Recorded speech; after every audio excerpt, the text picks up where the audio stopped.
असम में बाढ़ का कहर, उफनती नदियां, टूटी सड़कें, 85 लोगों की मौत। नमस्कार, मैं हूं आपके साथ वैभव कृष्ण भौंडरे। आप देख रहे हैं न्यूज़ 18 का डिजिटल प्लेटफॉर्म। असम में हर साल बाढ़ आती है, लेकिन इस बार जो तबाही देखने को मिली उसने लोगों की जिंदगी को पूरी तरह बदल कर रख दिया। लगातार हो रही भारी बारिश के कारण राज्य की कई नदियां उफान पर हैं। तेज बहाव ने गांवों, खेतों, सड़कों को अपनी चपेट में ले लिया। कई इलाकों का संपर्क टूट गया और हजारों लोगों का सामान्य जीवन बुरी तरह प्रभावित हुआ है। इस साल आई बाढ़ में 85 लोगों की जान जा चुकी है। वहीं 5 जिलों में करीब 1.5 लाख लोग बाढ़ से प्रभावित बताए जा रहे हैं।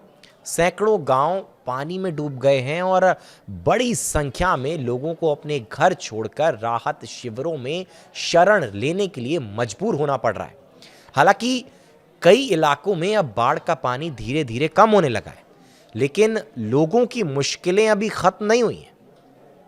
राहत शिविरों में रह रहे परिवारों के सामने रोजमर्रा की जिंदगी को फिर से पटरी पर लाना सबसे बड़ी इस वक्त चुनौती बनी हुई है।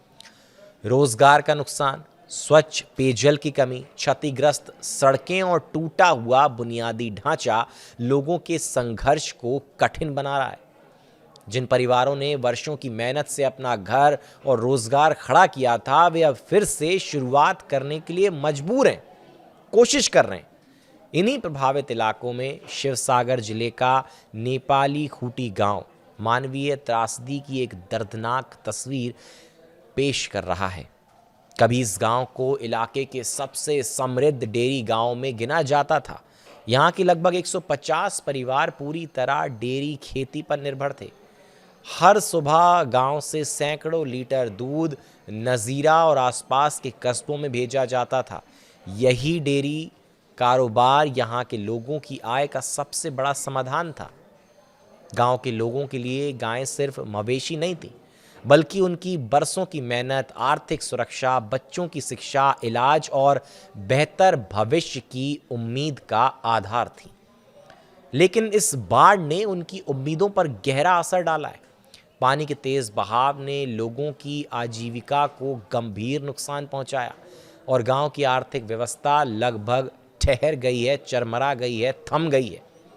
आंकड़ों के मुताबिक नजीरा क्षेत्र में कुल 132 गांव बाढ़ से प्रभावित हुए हैं, जिनमें 30,304, जी हां, सही सुन रहे हैं, 30,304 परिवार शामिल हैं। सदस्य नहीं, परिवार हैं ये 30,304।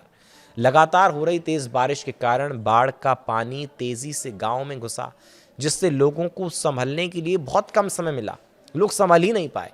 कुछ ही घंटों में कई घर पानी में डूब गए और कई सड़कें कट गईं। हालात इतने खराब हो गए कि कुछ परिवारों को अपनी जान बचाने के लिए घरों की छतों और पेड़ों पर चढ़कर इंतजार करना पड़ा।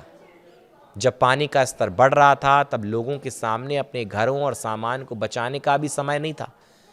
पहले खुद को बचाना था, क्योंकि सामान बचाने, घर बचाने, संपत्ति बचाने जाते तो शायद खुद को ना बचा पाते। कई परिवार सिर्फ अपनी जान बचाकर सुरक्षित स्थानों तक पहुंच सके। बाढ़ का पानी उतरने के बाद जब लोग वापस अपने गांव पहुंचे तो उनके सामने तबाही का ऐसा मंजर था जिसे शब्दों में बयां करना आसान नहीं है। बाढ़ के 5वें दिन कई निवासी अपने घरों के बचे खुचे हिस्सों में लौटे। गांव वालों के अनुसार 150 घरों में से लगभग 70 घर या तो पूरी तरह बह गए हैं या फिर रहने लायक बचे ही नहीं हैं, उनमें नहीं रहा जा सकता। जिन घरों की दीवारें बची भी हैं वो गंभीर रूप से क्षतिग्रस्त हैं। लोगों को अब अपने घरों की मरम्मत, रोजगार की बहाली और सामान्य जीवन शुरू करने की चिंता सता रही है। लोग परेशान हैं कि क्या करेंगे आगे, कैसे होगा। प्रशासन की ओर से राहत और बचाव कार्य लगातार जारी है। प्रभावित लोगों तक राहत सामग्री पहुंचाई जा रही है और राहत शिविरों में आवश्यक सुविधाएं भी उपलब्ध कराने की कोशिश लगातार की जा रही है। इसके बावजूद आप सोचिए, बाढ़ से हुए भारी नुकसान की भरपाई कर पाना आसान नहीं होगा। कई परिवारों की फसलें, घर, जरूरी सामान पूरी तरह बर्बाद हो चुके हैं। ऐसे में उनके सामने सबसे बड़ी चुनौती अपने जीवन को दोबारा पटरी पर लाने की है।